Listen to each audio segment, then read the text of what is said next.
তামিমদারি, ওনার ওই বিখ্যাত হাদিস, উনি বলছেন যে আমি লাখো এবং জুজাম গোত্রের 30 জন মানুষ সহ একবার সফরে গেছিলাম। তো সফরে গেলে জাহাজে করে যাচ্ছি, সাগরের মধ্যে হঠাৎ ঢেউ শুরু হলো, ঝড় শুরু হলো।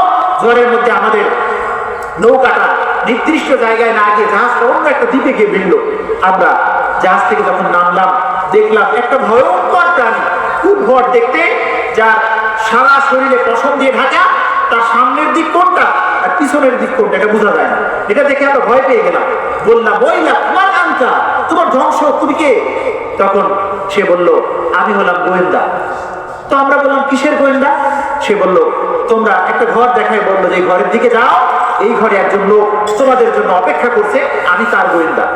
এবার ওনারা 30 জন তামিমদারি রাদিয়াল্লাহু তাআলা আনহু এবং আরো ওনার 29 জন সাথী, এই 30 জন মিলে ঘরের মধ্যে ঢুকলেন। ওনারা বললেন, কিতাবুল ফিতান মুসলিম শরীফের এই অধ্যায়ের মধ্যে হাদিসটি আছে, ফাতিমা বিনতে কায়েস রাদিয়াল্লাহু তাআলা আনহা তিনি হাদিসটি বর্ণনা করেছেন। হযরতে তামিমদারি রাদিয়াল্লাহু তাআলা আনহু তিনি যখন ঘরের মধ্যে ঢুকলেন, ঢুকে দেখলেন একজন বিশাল আকৃতির মানুষ, তার হাতটাকে গলার সাথে এইভাবে শক্ত করে বাঁধা। আপনারা কি রাগ করতেছেন? কেমন যেন একদম নীরব চুপচাপ। এটা তাকবীর দেন তো, লিল্লাহি তাকবীর। সামনে তাকবীর।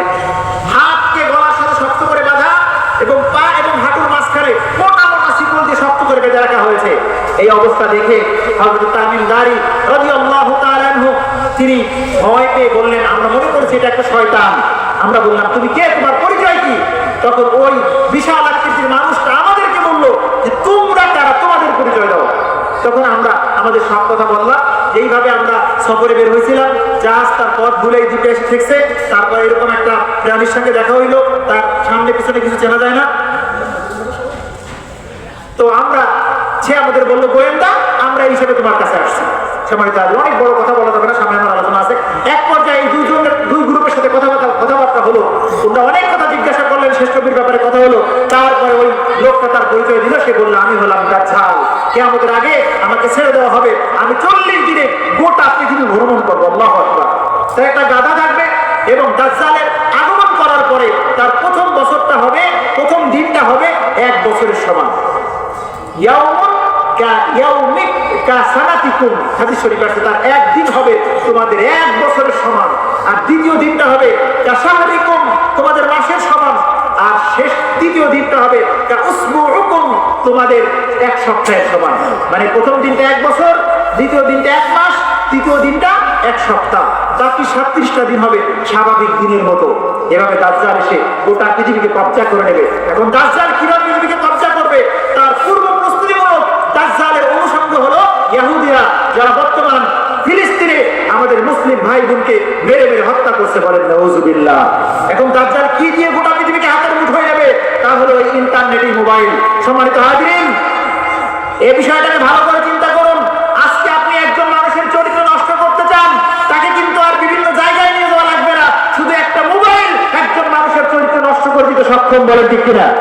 যে কয়জন বিবাহিত পুরুষের স্ত্রী পরকীয়া করে পালিয়ে গেছে, চরিত্র লঙ্ঘন হয়েছে, আমি প্রায় 100% মানুষের খবর জানি, তার পিছনে অন্যতম প্রধান দায়ী এই মোবাইল। ঠিক কিনা বলেন? তাহলে যদি আজকে পরকীয়া বন্ধ করতে চান, এই ইন্টারনেট মোবাইল বন্ধ করার দরকার আছে না নাই? আপনার ছেলে মেয়েকে আপনি মোবাইল কিনে দিয়েছেন, দুঃখের কিছু নাই। স্টুডেন্ট বসে কেন কিনে দিলেন? দরকারটা কি? এই মোবাইল তার জীবনকে নষ্ট করে দেবে। বাংলাদেশের একজন প্রখ্যাত আলেম শেখ আহমদুল্লাহ, ওনার একটা সাক্ষাৎকার আমি দেখলাম, উনি বলছে ওনার ছেলে ইন্টারে পড়ে, কলেজে পড়ে, তো এখন পর্যন্ত তাকে বাটন ফোনও দেয়নি। আল্লাহু আকবার। শুনছেন? ছেলে কোন ক্লাসে পড়ে? ইন্টারে পড়ে, কলেজে পড়ে, কলেজে পড়ার বয়স, এখন পর্যন্ত টাচ ফোন তো দূরে, একটা বাটন ফোনও কিনে দেয় নাই।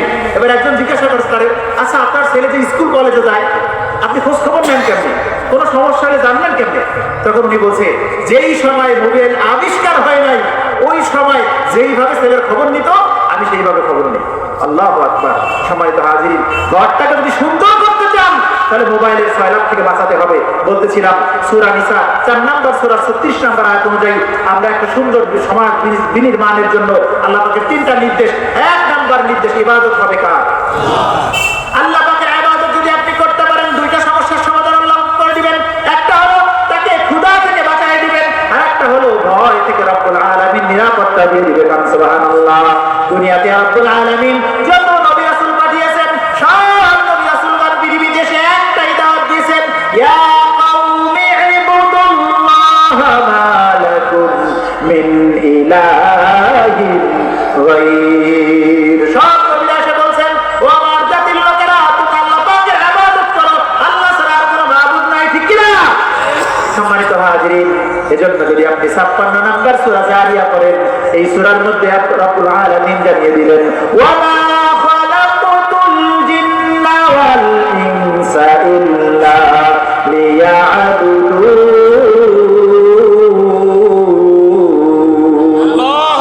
আল্লাহ তাআলা জানিয়ে দিলেন, আমি জিন এবং মানুষকে শুধুমাত্র কেবলমাত্র একমাত্র আমার ইবাদতের জন্য সৃষ্টি করেছি। আল্লাহু আকবার।